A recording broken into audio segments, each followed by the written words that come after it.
Բարև ձեզ հայրենակիցներ, որպես արտերկրում ապրող հայազգի բժշկագիտական ոլորտի ներկայացուցիչ, ես ստանում եմ բազմաթիվ հարցապնդումներ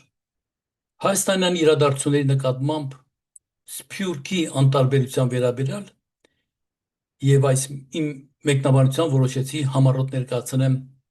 իմ կողմից տեղեկացված ամերիկահայ համայնքի տրամադրությունները ներկա հայաստանյան իշխանությունների նկատմամբ, որոնք իհարկե գիտական վիճակագրական չեն, սակայն անչափ մոտ են իրականությանը։ Հայաստանյան արտաքին քաղաքականության դաշտում ներկա իշխանությունների ոչ հայամետ, իսկ ներքին քաղաքականության դաշտում ոչ արհեստավարժ լինելը երկիրը կանգնեցրել է լուրջ փորձությունների առջև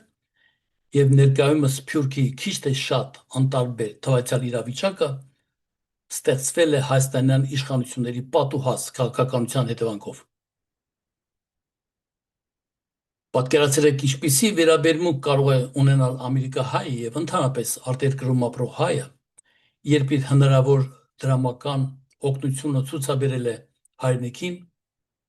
եւ ինք ապրելով արծով իմանում է Հայաստանից հայտնված կամ տեղափոխված մարդկանց մասին, որոնք բազմամիլիոն արժողությամբ առանձնատներ են գնում։ Սփյուռքահայության վերաբերմունքը արմատապես փոխվեց, երբ զգալի եղան կոռուպցիայի դեմ պայքարի անարդյունավետությունը, թալանված միջոցների վերադարձի անկարողությունը, աղմկահարույց կադրային քաղաքականություն, ինչպես նաև արտաքին քաղաքականության մեջ պարտվողական տրամադրությունները։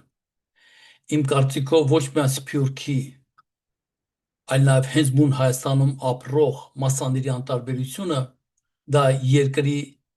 ապագայի նկատմամբ անհուսալի լինելն է։ Այն հիմնականում պայմանավորված է գործող իշխանությունների կողմից նախկինում արված խոստումներին հետամուտ չլինելու, ինչպես նաև հավատը կորցնելու մեջ։ Ամերիկահայը գիտակցում է, որ հայաստանյան ներկա իշխանությունները անխնա խեղաթյուրում եւ կազմաքանդում են հայ ազգային արժանապատվի բոլոր էլեմենտները, ինքնատիպ մշակույթը, պատմությունը, հայ եկեղեցին, իսկ կազմաքանդել այդ համակարգը նշանակում է պետություն դարձնել անպաշտպան։ Իր հերթին հայաստանյան լրատվական դաշտը բավականին պասիվ է բազմամիլիոն Սփյուռքի խնդիրների նկատմամբ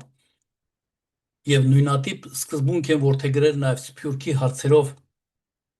հայաստանյան հանձնակատարի գրասենյակը եւ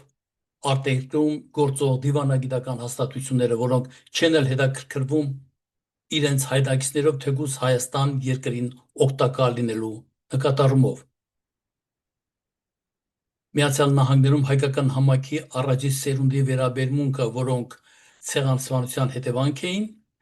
ներկա հայաստանյան քաղաքականությանը վերաբերում են բացասական եւ ունեն առավելապես եկեղեցական կապվածություն։ Հայկական համայնքի երկրորդ սերունդի այն զանգվածը,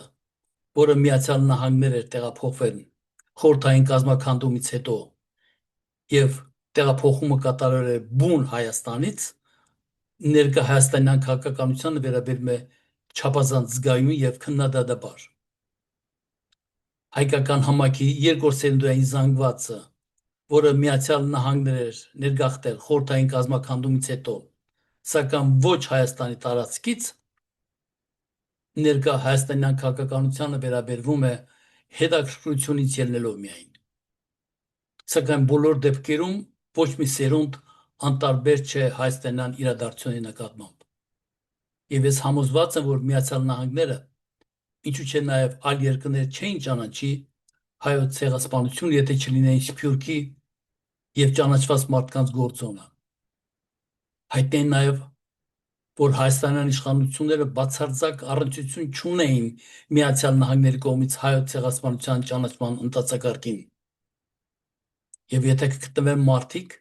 որոնք խոսան այդ փաստաթղթի անօգտակարության մասին, ասեմ, որ այդ մարդիկ պարզապես կարճատեսեն եւ պատմական շուտ թե ուշ քաղաքական որևէ իրավիճակում այն լինելու է վճռական։ Ներկայումս Թուրքիայի համար առաջին խնդիրը դա հայկական Սփյուռքի գոյությունն է եւ ներկա իշխանությունների ցեղասպանության ուրացումը։ Սակայն մի շարք միջազգային ֆինանսական փաստաթղթեր հուշում են, որ առաջին համաշխարհային պատերազմից հետո Թուրքիայի կողմից հաղթող դաշնակիցներին կատարված ֆինանսական փոխհատուցումները մասամբ եղել են հայոց ցեղասպանության հետևանքով գոյացած գումարներով։ Այնպես որ ցեղասպանության մերժումը Հայաստանի ներկա իշխանությունների եւ Թուրքիայի Հանրապետության որոշումներով չէ, որ պետք է որոշվի, այլ սպասում է պատմական արդար դատավճռին, որը առաջի հերթին պայմանավորված է միջազգային քաղաքական իրադարձություններով։ Ընդհանրապես Թուրքիայի գոյությունը պայմանավորված է Ռուսաստանի դեմ արևմուտքի առճակատմամբ։ Թույլ եւ անկարող Ռուսաստանը ենթադրում է արևմուտքի համար արդեն ոչ պիտանի Թուրքիա։ Դուրս է գալիս, որ Ռուսաստանը մի կողմից փրկիչ է, իսկ մյուս կողմից խոչընդոտ։ Իսկ ցեղասպանությունը ոսկորը հայտնված թուրքական կառավարության կողորտում այն նաև խաղաթուղթ է առանձին պետությունների ձեռքում որպես զսպաշապիկ թրքական կառավարությանը իրանց կամքը թելադրելու նպատակով եւ այդ կոնտեքստում Հայաստանի ներկա վարչապետի հայտարարությունները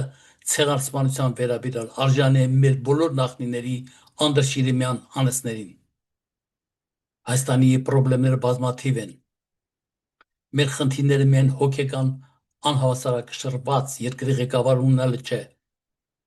Մենք ունենք անգրագետ, ինչու՞ չէ նաև քաղաքականապես տհասների մի ամբողջ բանակ։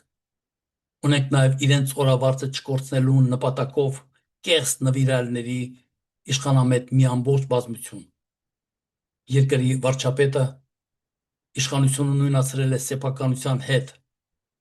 իսկ պետական գանձարան դարձել է սեփական ֆինանսական պահոստատեղ։ Սակայն այս բոլորին սփյուռքը անտարբեր չէ Հայաստանում եւ նրա շուրջը տեղի ունեցող իրադարձությունների նկատմամբ եւ կարծում եմ աննախադեպ համագործակցություն կարող է սպասվել նոր հայրենասեր պետականաշինության դեպքում։ Ես Վարդան Գորագյուզյանն եմ, շնորհակալություն։